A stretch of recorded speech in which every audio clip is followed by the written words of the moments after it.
What do you think normal investors should do? You say where it's not an immediate issue, but a couple of years out, we may have a downturn. How do you invest a retirement portfolio in light of that? I think that there are two key parts of investing. There is, what is your strategic asset allocation? And then there's moving around, there's tactical bets and alpha. And I think the average man should not try to make tactical bets to try to produce alpha, because he's going to get it wrong. Alpha is better than average. Yeah, in other words, to say, now's the time to buy, now's the time to sell, market timing. Don't do that. The history of it is clear. I remember learning this when Peter Lynch ran the Magellan Fund. And there was the best stock performing fund, and the average investor lost money in it. And how is that possible? And the reason it's possible is when it was very hot and the advertisements were there, people bought. And when it had a period of bad performance, they got out and they got scared. And so market timing is a very difficult thing. It's a very difficult thing for we who put hundreds of millions of dollars each year. And we have 1,600 people at Bridgewater. It's a difficult game. And so I would say that they should not try to play that game, that they should understand how to achieve balance and diversification. Now, how to do that's a longer conversation.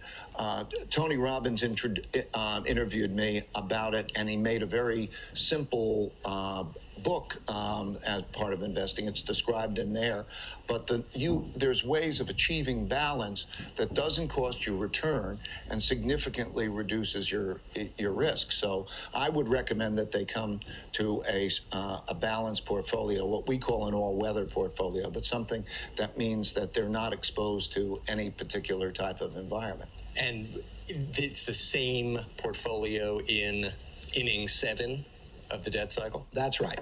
If you're going to play the cycle, then realize that the time to buy is when there's blood in the streets, is the same, okay? And then you sell when everything is great and everybody's extrapolating the past and you're near the end of the cycle. Because as you come in, as your unemployment rate gets low and asset prices are high and debts are being built up and everyone's extrapolating the past will not perform up to expectations. And that is the time to sell. But it's very difficult for people to step away from the crowd and to do that. And what do you watch to know that everyone is now excited and everyone's extrapolating into the future? And I'll give you an example, which is that 2 years ago we talked lots of concerns then about the stock market and valuation, and you said, Henry, relax, we're in the middle of the cycle. Now you say we're in the 7th inning. What do I as a normal person look at to tell me, okay, it's 1 out in the 9th, time to start transferring and getting ready for disaster? Okay. First of all, you look at how much slack is left in the cycle. Okay, where's the unemployment rate? Where's the capacity? What is the central bank doing? Is it tightening monetary policy or is it easing monetary policy? That's one. So how much slack? Second, you look at how much debt has been used to finance those purchases. Okay. Third, you look at the amount of sentiment, the euphoria. And fourth, I would say, you can see the pricing of how much growth is built into the pricing. In other words, by comparing the yield on stocks and the yield on bonds, and you look at the pricing, you look at credit spreads and things like that, they paint the picture of the future. That's the discounted future.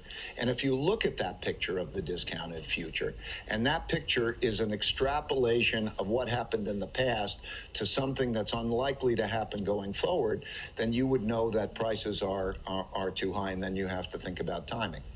Great. 3년 동안